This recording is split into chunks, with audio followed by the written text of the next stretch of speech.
This is the new Land Cruiser 300, and when imported to the United Kingdom, they can cost around £100,000. But look what I found on the internet. This Land Cruiser 100, which is that car's ancestor. And I picked this up for the princely sum of £5,000. And my question is, that car actually 20 times better than this car? Or have I gone and bought myself a money pit? Whoops. It's a bit wobbly. The first Land Cruisers were designed for Japan's National Police Reserves back in 1951, and since then more than 10 million have been sold in over 170 countries. They're used by the UN, Arctic expeditions and various emergency services all over the globe. Toyota even built a one-off 2,000 horsepower Land Cruiser in 2016 that could hit 220 miles an hour, and I wanted a piece of this action, specifically an early noughties car with a V8 petrol engine and a tow bar. So how did I end up with this particular Land Cruiser? Well, I actually set myself the task of finding one for as cheap as possible without it being completely Unfortunately, only about 1,500 are still registered in the UK, and most of the cars for sale are either diesels, MOT failures or far too expensive. But then I found this car, although there was a very good reason why it was so cheap. The odometer is reading 281,185 miles. So this car's travelled further than the distance to the moon. Also, this doesn't have any service history, which means this car is one big gamble. But would it be? Because Land Cruisers are known for their bulletproof reliability, able to cross continents on and off-road. But would that still be the case after 2 decades and almost 300,000 miles? Later in this video, I'll get my car professionally inspected to see if I bought a lemon. But as I started to look around the car, I was already feeling buyer's remorse. Tell you the truth, I sort of bought this car with my heart instead of my head because I love green paint and it looks great in this green, and the paint finish, it's not dulled really, it's stood the test of time. Stone chips here and there, dotted about the place. This bumper though is looking very sorry for itself. That has well and truly faded, but you know, £5,000, what are you gonna do? There are some kind of like areas where it's kissed walls or other cars, or I don't know what else, but yeah, a bit of a mess, the bumper. Wheels aren't great either. Look at this. Love to get those refurbed. I've had to put some new tyres on it. I've got some Davanti off-road tyres there. I've taken this car off-road. It's really, really impressive.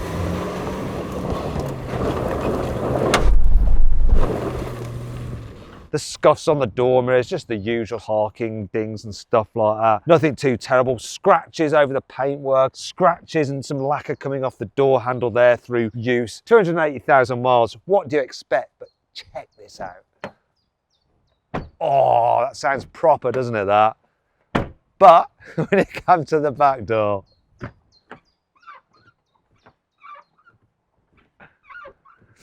interestingly, that sound matches something else on this car, which I'll show you later.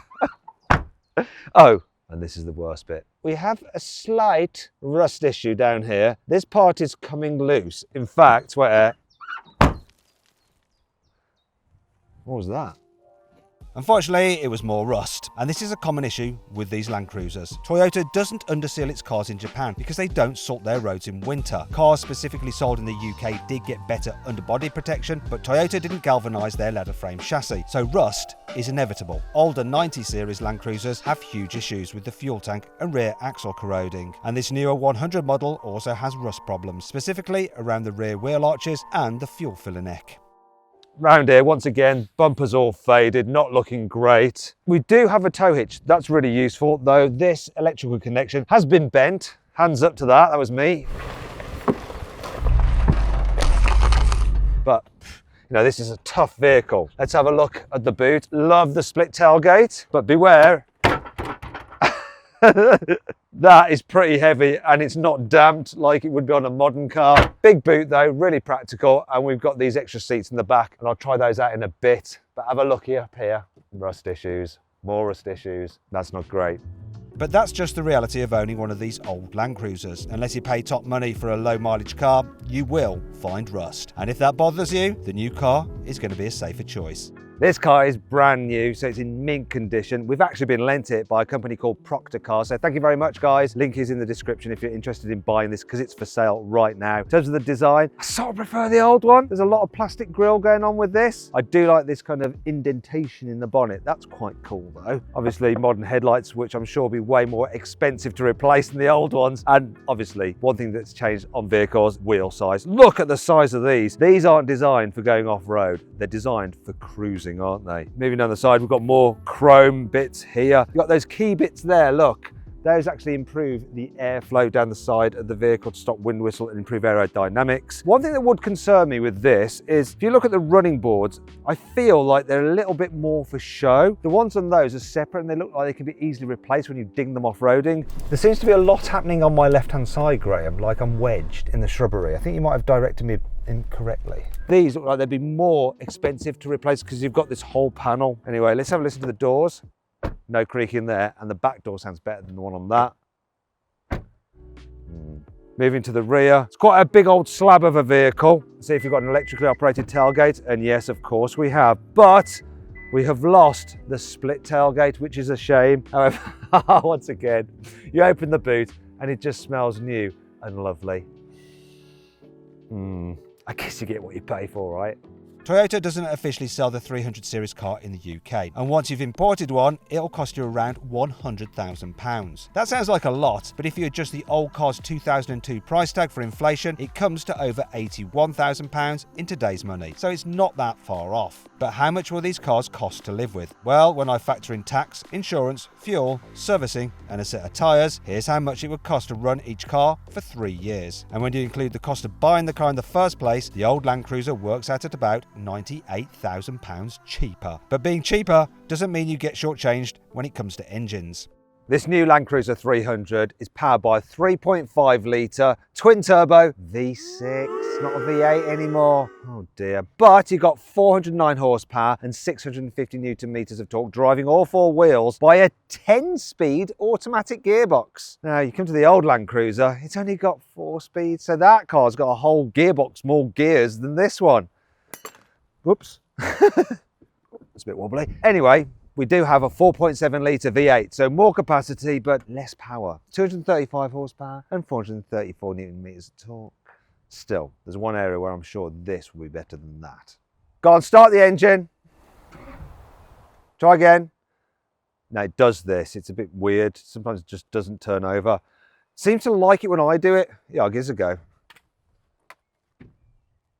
No, wait there. Come on. Come on, don't let me down.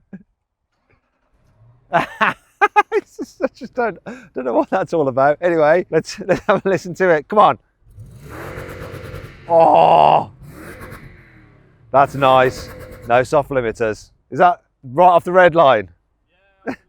Yeah. Let's move on to the new car. Can't even see the exhaust pipe. Where is it? There it is. Sounds smooth. Give it some revs. It's not terrible, I don't hate it, but it doesn't quite have the character of the V8. One of the reasons manufacturers have downsized engines over the years is for improved fuel economy, but still, this is a big, heavy car. It's not great. And I'll reveal exactly how the fuel economy compares on these cars later in the video, because it probably isn't what you're expecting. 0 to 60 on this bad boy is supposed to take 6.5 seconds. I'm going to put the driving mode into Sport Plus, left foot on the brake, floor the throttle. We don't have launch control, but there's lots of boost building. And oh my God, the pickup on this. Yes!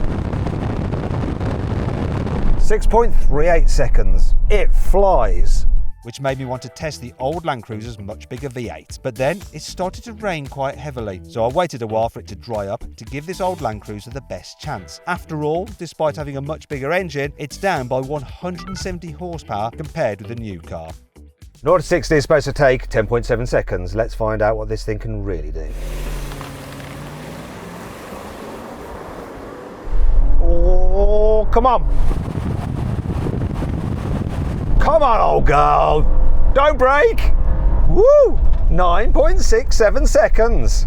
which is over a second quicker than Toyota claimed 20 years ago. Part of this could be down to modern tyres having better grip than in the early noughties, or maybe all that rust has saved a significant amount of weight. After all, rust is lighter than carbon fibre. But now it's time for the brake test, and I wasn't sure if the old Land Cruiser would fare so well.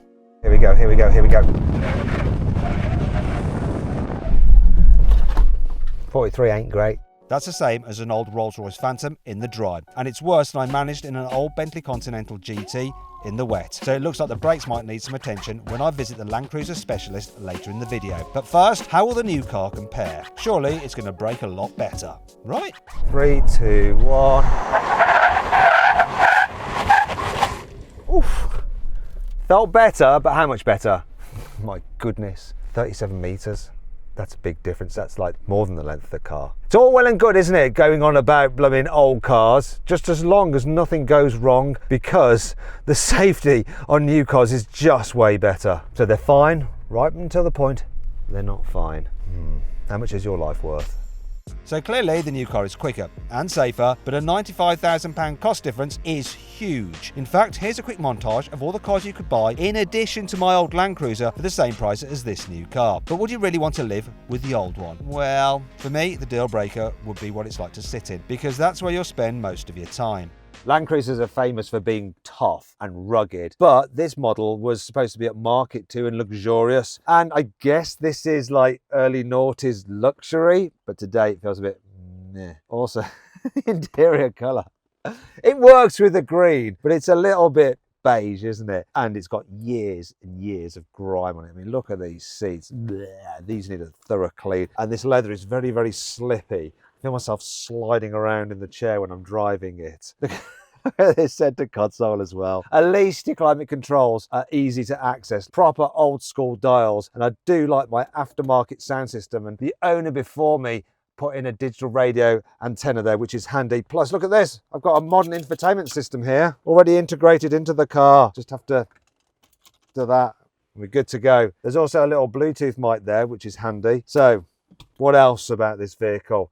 Well, the thing that really gives the age away is the steering wheel. And I can tell exactly how the previous owner used to like to drive. So they clearly like to have their hands at 10 to 2 and occasionally a dead on midday like that. Hopefully not like that, but you do sometimes see people driving like that. Look at it. That feels horrible. That needs fixing. What else have we got in here? So we've got some storage under here, some bolts. Just put that back in there. Storage in here. What else might we find? Nothing particularly interesting. Oh yeah, look, it's our MOT. Past an MOT. Down here, door bins are quite small. Let's have a look in here. Ah! What? Oh, that's horrific. Okay, let's move on. So, there is a damp smell in this car. I think it's damp dog, actually. Whoever owned this definitely had dogs. The headlining. How is the headlining so filthy? That's grim as well. And oh, oh, the technology. But we do have an opening sunroof, so I can tilt and slide. Let's slide. Please do not freeze open. That's the risk with an old car opening the sunroof. It's absolute high stakes stuff, because if it breaks open, the car's just going to fill up with water when it rains. That's good. I will never use that ever again. Right, we've got I would never put my glasses in there. I don't know what else has been in there. Oh, check this out. Proper sun visors, double sun visorage. Will it slide as well? Look at that. That's a shout out to the straight pipes, that is. Right, what else? Lots of handles, tough handles, one for everybody. Clearly meant for holding on to when you're going off road. It's all right, I guess.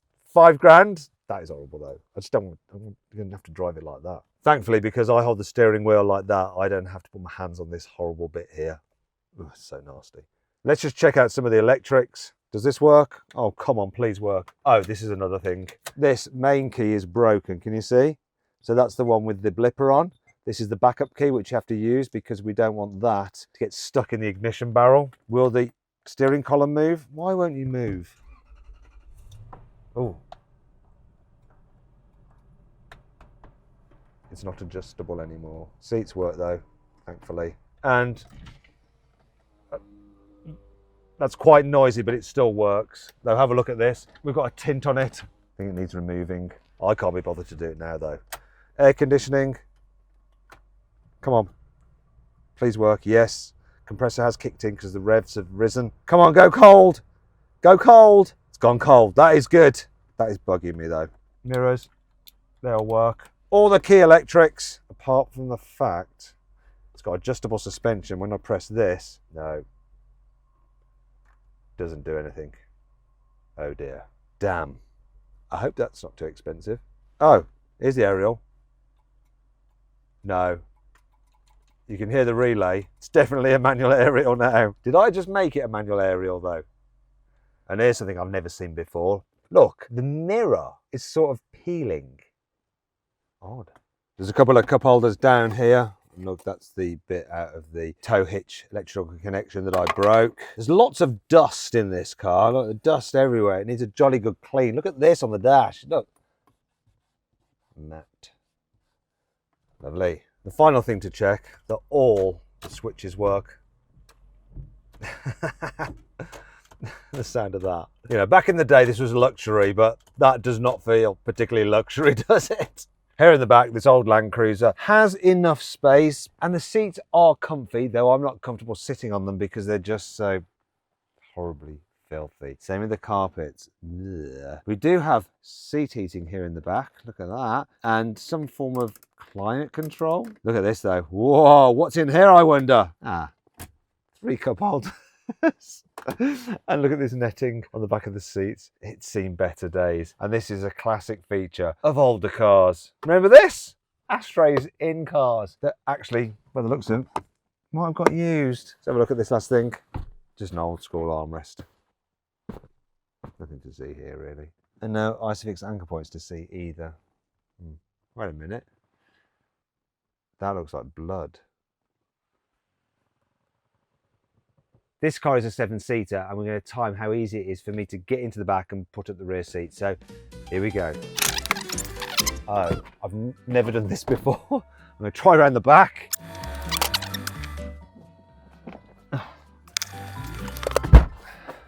Oh.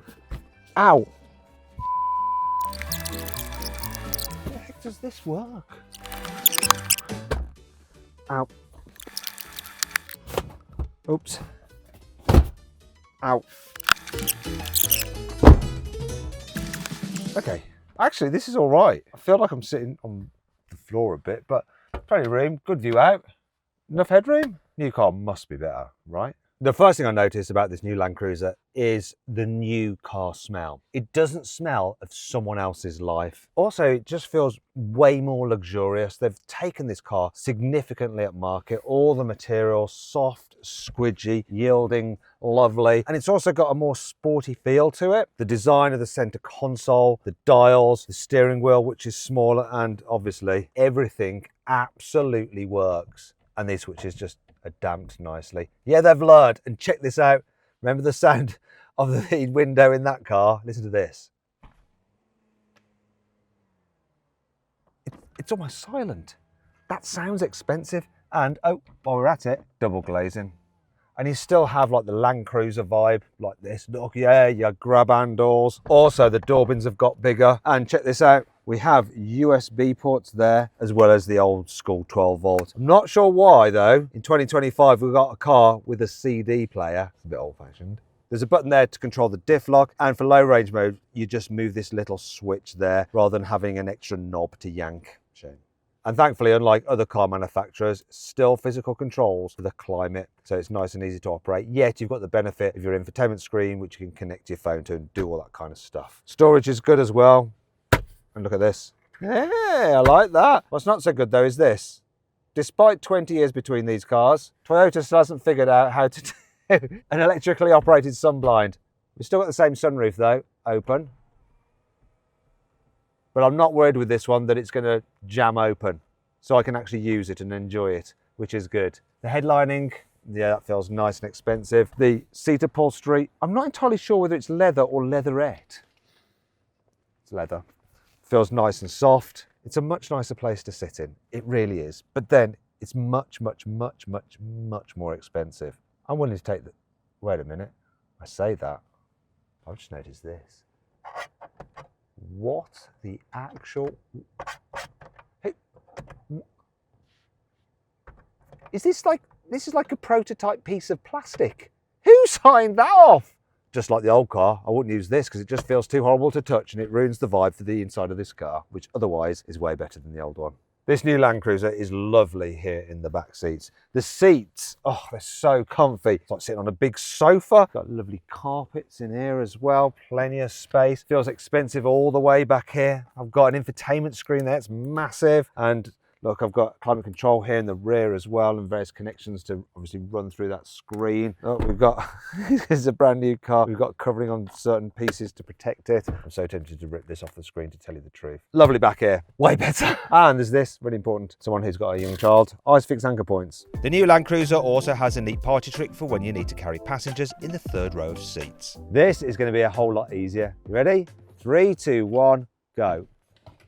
Whoops. And then I just press this button.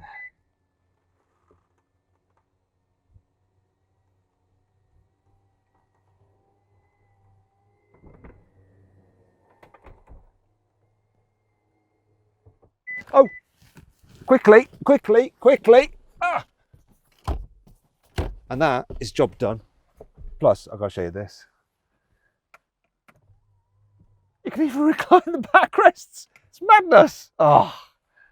New is feeling better by far right now. But I do need to check this.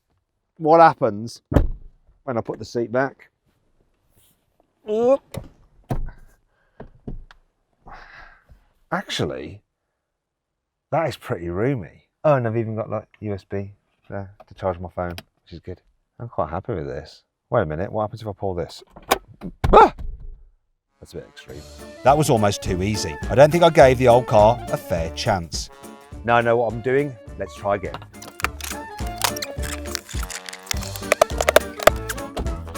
Ow! Okay, come on, move! Why won't it move?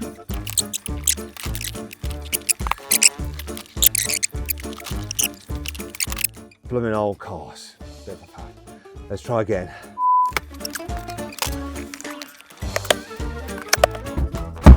Yes. Finally, I'm done and I'm exhausted. Actually, you know, space back here is all right. Loads of headroom, great view out. Got a cup holder there. We've got a cup holder here. An ashtray there in the very back for the kids. And some more storage there. Anyway, I'm worn out now. But would this 23-year-old car feel just as worn out to drive? I can tell you instantly, right from the get-go, that objectively speaking, this old Toyota Land Cruiser won't drive as well as the new one. It's going to be slower, noisier, it's going to handle worse, and it's going to be less efficient. However, there's something about having an older car that's just way cheaper. Sort of makes it feel like you're cheating the system, and you end up a little bit smug. You know, like look, I can pretty much drive wherever you can drive. I can go pretty much as fast as you can go. I can go off-road like you can go off-road. And then what you start doing is excusing all the problems because you just feel like you're winning. For instance, this car has a load of rattles. In fact, it's like an orchestra of rattles.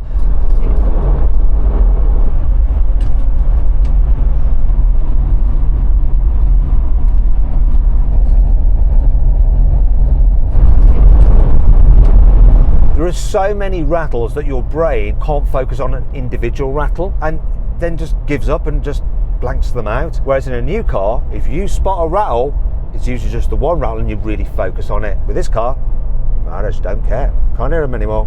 White noise. Then there's the mystery as to whether things are working or not, which adds a bit of intrigue. For instance, this car has adaptive suspension. I can go from comfort to normal and sport.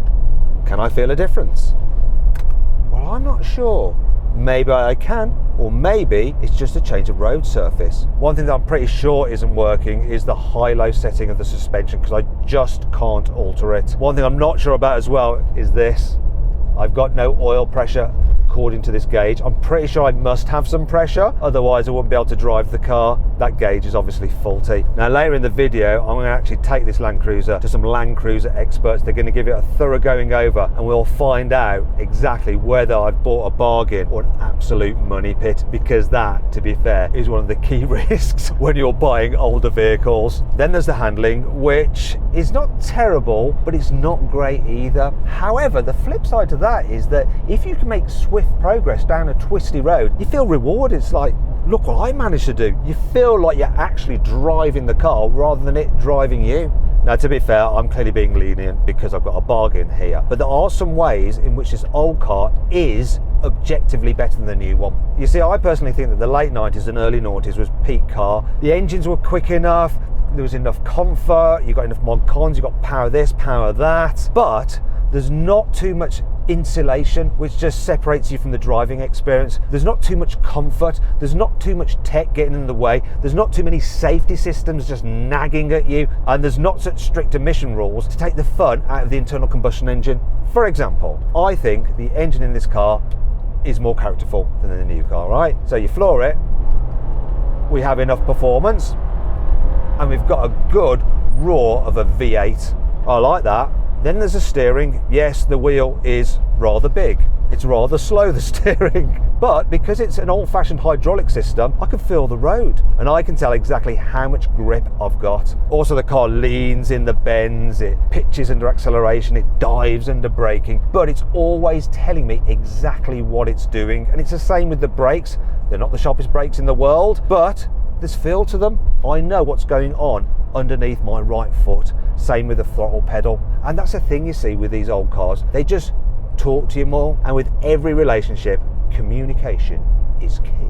Another thing I like about really old cars such as this is I like to think about what life they've had before they were in my care. For instance, this has done 280,000 miles. What has it been up to? What caused that scratch on the front wing? Which driver sat with their hand like that? Where has it been? What has it done? It's had a life, and that gives it personality. Now, most people who aren't into cars will just see the age and it'll go against it. But if you are into cars, these are the kind of things that make you really appreciate older cars. They just have more character. And that, quite frankly, can make them more interesting. And in some ways, they can also be easier to live with. So, one of the things you forget about old cars is thin pillars. Right, now they're going to go against you in an accident, but until then, they're an absolute benefit because you get so much better visibility. Huge door mirrors as well. We're less concerned about drag in this car. I have parking sensors at the rear, but there's just two, one on each corner. They're also intermittent. You can't rely on them. And now, even though I've got a massive back window, I'm starting to get a little bit kind of concerned about how close I am to that Tesla. Is this okay? Do you know what? I'm so unsure, and I haven't driven this much, so I'm having to do multiple maneuvers. So while visibility is good, I am missing modern driver's aids. Also, when you're going slowly, even though it is power assisted, the steering is quite heavy in town. That's close enough. Wasn't too bad. Safety regulations have changed massively since the old car was made, and these strict rules mean cars need stronger, thicker pillars, which can cause bigger blind spots. So most modern cars compensate with loads of technology designed to make them easier to manoeuvre. So let's give this a go. Right, indicating that. Oh, not again. This is bigger. 10 centimeters longer is quite a difference. And with this, I'm worried about dinging this particular car, not just any other car I might accidentally reverse into. So that's one definite disadvantage of this new model. Okay, thing is though, reversing camera. Front right. Ooh, I've got audible warnings about Rear. Oh, that's really good. The parking sensors, which aren't just two on the corner of the rear bumper, but all over the car, are really helping direct me. God, oh, okay. Closer to the curb, much easier, less stressful, apart from that constant beeping noise to remind me I'm in reverse, even though I clearly know I am because I'm going backwards. But, yep, that is progress. But there's one area where it seems like Toyota is still stuck in the past. When Land Rover made the new Defender, they got rid of the old car's ladder frame chassis and used a unibody. or monocoque instead. This is where the engine, gearbox and suspension all bolt directly onto the car's body. However, a few hardcore off-roaders like this Land Cruiser, the Mercedes G-Class, the Jeep Wrangler and the Suzuki Jimny still use a separate ladder frame chassis. These have a dedicated frame that holds every part of the drivetrain, and this whole assembly gets bolted to the car's body. This makes the car stronger and stiffer and stops it twisting when you max out the axle articulation. Ladder frames like this are also easier to repair than a normal unibody chassis, but they raise the car's centre of mass, which results in worse handling and poorer ride comfort. To help counteract this, Toyota fitted the new Land Cruiser with double wishbone front suspension, adaptive dampers at all four corners and a new electronic anti-roll bar linkage to reduce body lean, which should make it more comfortable and more fun to drive. But has it worked? Now, while the old Land Cruiser had bags of charm and character, being brutally honest, this is a much nicer car to drive. It's more comfortable over bumps, it's quieter, the engine has way more punch, it's smoother, doesn't sound quite so good, but everything else about it is superior. Visibility is generally pretty good as well. I've got all the tech that I could possibly want. I can connect my phone to the car rather than having to have a thing attached to the dash. It's got all the latest mod cons. It's going to be safer. There's so much going for it, apart of course from the price. And that's the thing, you see, when it comes down to value for money, this can't get close to the old car. It just can't. But when you're actually comparing what you've got, this is a much nicer car to spend time in. And really, anyone's going to like driving this car. Only car fans are going to like driving the old car, or farmers. One thing I will say about this car though is when I compare it to its competitors, like a Land Rover Defender, that car is better to drive. I'd rather have one of those. Part of the problem is though that this is still just like the old Land Cruiser, built on a ladder frame chassis, and that does mean that it's tough and rugged, but it also means that when you're driving down the road and you hit imperfections, you get this shimmy and shake going through the car. So yes, while it is more comfortable than the old vehicle, it still has that characteristic which doesn't make it feel quite as plush nor as luxurious as something like a Land Rover Defender, despite having all the necessary tech and leather throughout the car. Also, do you notice this? Not one single rattle, just peace and quiet, not even white noise. So the new car is clearly going to be a better everyday car and much easier to live with, but the difference in the price compared with my old Land Cruiser is a big problem, especially if my car turns out to be a good one. And to find out exactly how good it is, I'm taking it to Arctic Trucks. This company actually started as an official branch of Toyota in Iceland in the 1990s, specialising in making extreme off-roaders with giant tyres, long travel suspension and huge wide body kits. They're now based in the United Kingdom, which is where they built the modified Toyota Hilux that Top Gear drove to the North Pole in 2007. So they know what they're doing. Now James is going to inspect my Land Cruiser and hopefully not discover any serious or expensive problems. I don't know whether that's a death rattle, but it doesn't sound good. So let's start off here looking at the exterior, and you've probably noticed something already. Yes, I think your headlight's a bit fogged up. Look at it, it's like a humidifier in there. I would say you've probably had some water in there at some point, and that's condensated the headlight pretty bad. The thing I noticed, that's actual glass. It is old school. And down here as well, look, I mean, that's even worse. Now, there's something that I did the other day. We took this thing off-roading and it did a really good job. But I managed to drive into a piece of tree, which sort of snapped that and did that bit of damage there. Yes, abuse. Yeah, so I think we can probably straighten that panel out fairly easily. Good. And then we'll replace your headlight washer jet bezel so it matches the one that's managed to survive. Is there anything you noticed about the bodywork that would suggest that it's had an accident of some sort, or not at all? I would say at first glance, I can't see any evidence that this car has been involved in major accident at any point in its life. That's not to say that a panel hasn't been dinged at some point in its life. And then down this side, This is a little bit of age-related rust starting, which, I mean, it's minor, it's only surface rust, there's no holes, it's not breaking off. Again, cosmetic. so outside's pretty good condition, not It's much to pretty do, good. just the lights and the bit of damage that I did. Age-related marks. Okay. Welcome to the inside of my Toyota Land Cruiser. What do you think of the condition? It's not fared too badly over the years. Obviously, it is aged and it is weathered. The seats are showing signs of wear. But all in all, for a car of this age and mileage, you have to say, It's all right. It's pretty good. So far, it's going pretty well. I might have got myself a bargain. But now, it's the moment of truth, because James put my car up on the ramp to get a good look underneath. Would there be any hidden issues? And would the adjustable suspension prove to be an easy fix? Or potentially something a lot more serious? So there's a lot of mud because I took this off-roading, and look at all that caked in there, and there's mud everywhere. But what can you see that's, I don't know, are there any warning signs here, any issues? What do you think of it? Obviously, it's not without fault. Yeah. It does have faults. Some of them silly, some of them a bit more serious. Starting at the rear, obviously the handbrake is applied in the vehicle at the moment. Yeah, look, Now, that doesn't turn. That passenger wheel doesn't turn. But this driver's side one, I can quite easily turn that with my hands. That is down to what I can see, a handbrake adjustment. So, I mean, if I pull gently on this cable, you'll notice all of a sudden this wheel doesn't turn anymore. Okay, so that's easy. Simple handbrake adjustment. Back to your suspension issue. Yes. I think we found the culprit. If you look at the mud on the bottom of this car, it all looks very dry. Yeah. Now, if you look around your shock absorber area, It's all a bit damp, isn't it? it's all a bit, very bit damp up there. Oh. Now, I have a sneaking suspicion that something has failed with that shock, whether it be pipework or the shock absorber itself. This car has hydraulic suspension. This means the weight of the car is supported by coil springs, but you can adjust the ride height and stiffness by pumping high pressure fluid into the shock absorbers. This is different from air suspension, which supports the weight of the car using rubber bags filled with compressed air. Air suspension is usually more comfortable, which is why it's used for lots of road-focused SUVs, but hydraulic suspension is more robust, which means it's better for serious off-roaders like this Land Cruiser. What about this? Is a bit of like, what's going on here? So, your prop shaft needs to be lubricated through its universal joint and its slip joint.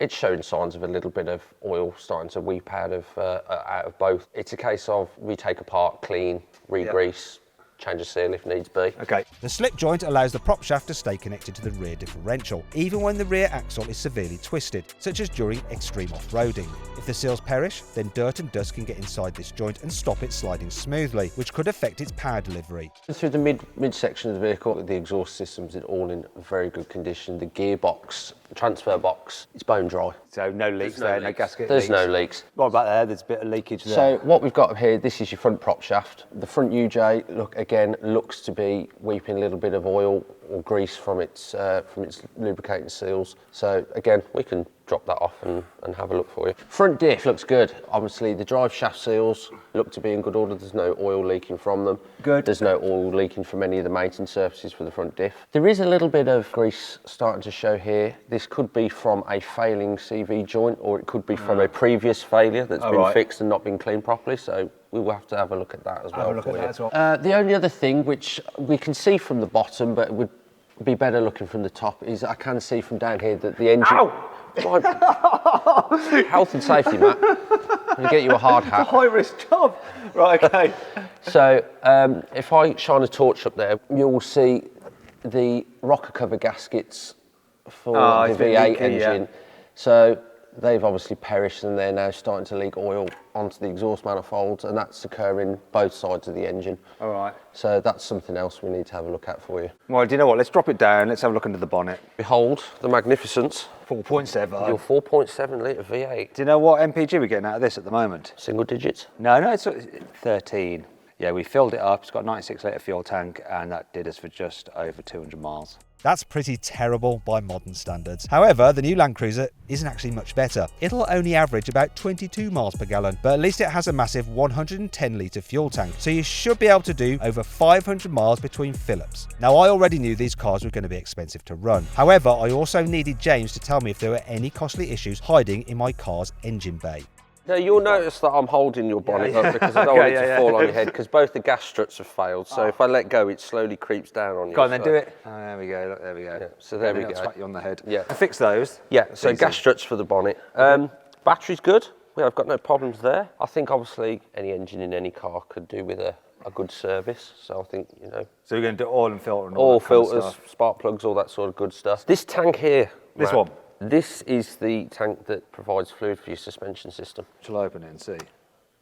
There is absolutely nothing in it. Without any hydraulic fluid, there is no way to adjust the ride height or the stiffness of the suspension. James would have to refill this tank before he could diagnose if there were any other issues. However, before he got to work, we went for a short test drive to complete the inspection, but I had no idea that things were about to get much, much worse. That sounded like a diesel. It does sound a bit rattly, doesn't it? It didn't sound like this the other day. Although it might have something to do with the fact that the temperature needle is now off the dial. Really? Yes, but a bit of airflow through the radiator might cool that down. So I had this off-roading and the temperature gauge was bang on the middle, no problems at all. Should keep an eye on that because we don't want to be ruining your car. No, because if we overheat it, we'll just... Well, then you're into engine work, then possible cylinder heads, and we don't want that. No, you're into the scrapyard. Guys, we need to pull over. We have a problem with the... Oh, we've got an engine warning light as well, and it's making a weird noise like a diesel. Is that a death rattle? I don't know whether that's a death rattle, but it doesn't sound good. At this point, the engine was severely overheating, so we pulled over as soon as possible. But it might have been too little, too late. If the engine got excessively hot, it could have warped the cylinder heads and caused permanent damage. And a second-hand replacement engine for these old V8 Land Cruisers cost over £3,500. So I really hope it didn't reach a critical temperature. I had to wait for it to cool down before I could tell if it caused any permanent damage. We've left the car long enough now. It's cool enough. Shall we get the coolant in then? I think we should put some coolant in it now, Matt. See how my aim is. It's just pissing out of there, isn't it? Yeah, water's leaking. Oh. Right, so we have got a holy rad. We limped the broken Land Cruiser back to Arctic Trucks, where James would be giving me the bad news about how much this was going to cost. And of course, I had no choice but to get it fixed. Maybe this wasn't such a good buy after all. So James, you've been through all the parts that we need. Can you just run through what they are and then give me a price for the parts and then the labour to fit up? Starting from top, we've got your starter motor, a new radiator, thermostat, water pump, oil and air filters and fuel filters for your track control arms, the offside headlight that was fogging up and your fog light, your headlight washer that you've broke with your little dent. We've also got your new aerial, tailgate locks around. Fluid wise, we've got your engine oil, gearbox oil for your automatic transmission, the top up for the suspension fluid. How much? Do I need to hold you up? Yeah, go on. That's all good. Right, so parts, they're going to come to £2,167 plus the VAT. Okay, and labour? Labour, 1,800 quid plus the VAT. Right, so we're basically talking £4,000. Car costs £5,000, and then to do all this, these bits, it's like almost the same again. Oh, really annoyed. I'm really annoyed about that radiator going because really, I reckon I could just forget about all the other stuff, but that definitely needs doing. And once you're starting working on it, you may as well do all the other bits. Let's get the bits ordered and we'll get the car fixed. Most of this work wasn't too difficult, but replacing the starter motor proved to be a very big job. On most cars, the starter is located beside the engine block, so you can access it from underneath. But on this Land Cruiser, Toyota mounted it in between the cylinder heads. This means you have to remove the whole intake manifold and loads of pipes and hoses to reach it. Despite this, James and the team managed to sort everything. So the car started on the button when I picked it up a few weeks later. But what about those leaky hydraulic dampers? So, going from comfort into sport, does it feel more bumpy? Oh, yes, it definitely does. That now works as well, which is a result. We haven't managed to get the oil gauge fixed. We just didn't bother. We'll figure out that when it starts tapping or knocking, it probably is losing oil pressure. The biggest thing though is this, the temperature gauge. That needle is rock solid just below the middle mark, which is exactly where I want it. Beforehand, it was just like raising off the dial and going crazy. So that is all fixed. The car is good. I mean, yeah, we've still got no oil pressure cut into that gauge, but we clearly have, otherwise I'd have broken down. I think this car is going to be good enough now for another 280,000 miles at least. But later that day, the car developed another issue, which could prevent me from driving it again, and stop us doing an off-road race against the new Land Cruiser. Come on, it's Matt. Stop for me. There we go. Yeah, I thought it seemed a bit odd when they were revving it. Yeah, got an engine warning light. Sounds a bit misfiery. Not already. What have I done? Hopefully it's nothing serious. It seemed like the problem was related to the ignition system. The spark plugs had just been changed, so it could be a faulty ignition coil. I removed the one that seemed to be misfiring and found the housing was cracked. I replaced it, reconnected the wiring harness and crossed my fingers. That's better. I now just need to clear that light. Then we were ready for my rather unusual final challenge.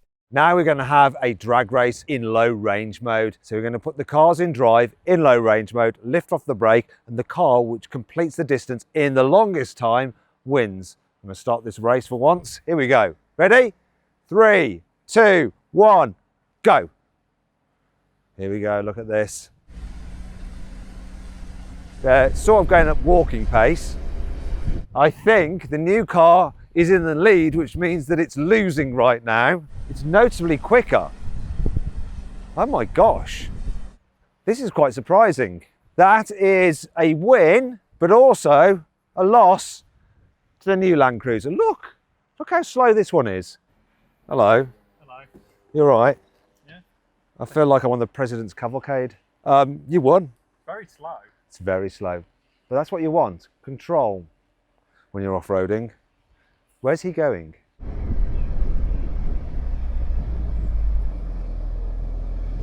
Are you sure that was in low range mode? I can show you. For low, I had it in low range, drive. I even put it in manual and tried to change down in case it was in second or third. I even tried knocking down the cruise control because I know in hill descent control that controls how fast you go. And that was it. That was as slow as it would go. Oh dear, that's not progress. However, it turns out the new Land Cruiser has something even slower than low range mode. Crawl control. This is basically an ultra low speed cruise control for rocky trails. And once the driver of the new car had figured this out, we were ready for a rematch. 3, 2, 1, go! Oh, look at this now. The tables, they have turned. Look, I can actually crawl quicker than your car. This is how slow it is. Oh, don't roll over me. No, it's fine. You're so slow. 0 miles an hour. Oh, it's taking me out of crawl Oh mode. no! Back in. Oh, slow down. It didn't like that at all. Oh, no. Oh, I can't see. You still won though, that was easy.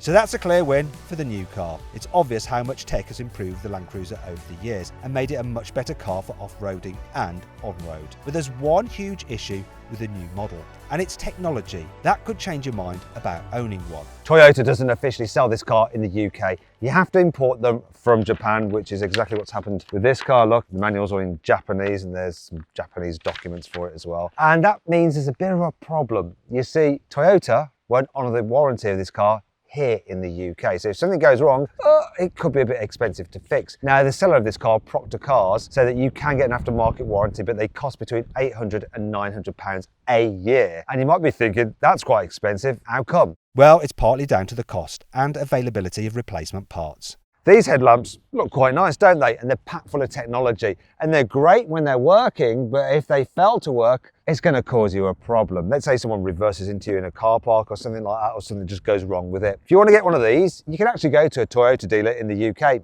and they'll get one shipped from Japan. But it's going to cost you £2,600 per headlight. Now, if you have an incident with a headlight on your old Land Cruiser, you can't get the parts anymore, unfortunately, but there's plenty available online, refurbished, and they'll cost you about £90 a unit. But there's a reason for that. They're pretty basic. And that means the light that they give off isn't great. Have a look at this. This is just normal beam. Go. Oh, it's on.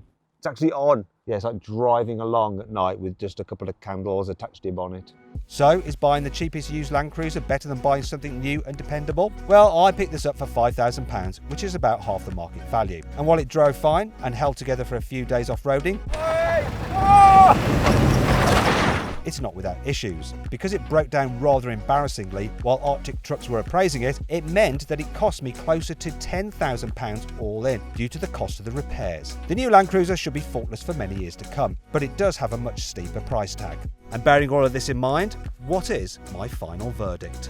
Well, if you want a premium SUV that you really can take anywhere off-road and it won't let you down, plus you're going to keep it for 20 years and plan to do 280,000 miles in it, get yourself this new Toyota Land Cruiser. But if you've only got £10,000 and you want an SUV that you can pretty much take anywhere and won't let you down too badly, and will probably do another 280,000 miles, then get yourself one of these old classic Land Cruiser V8s.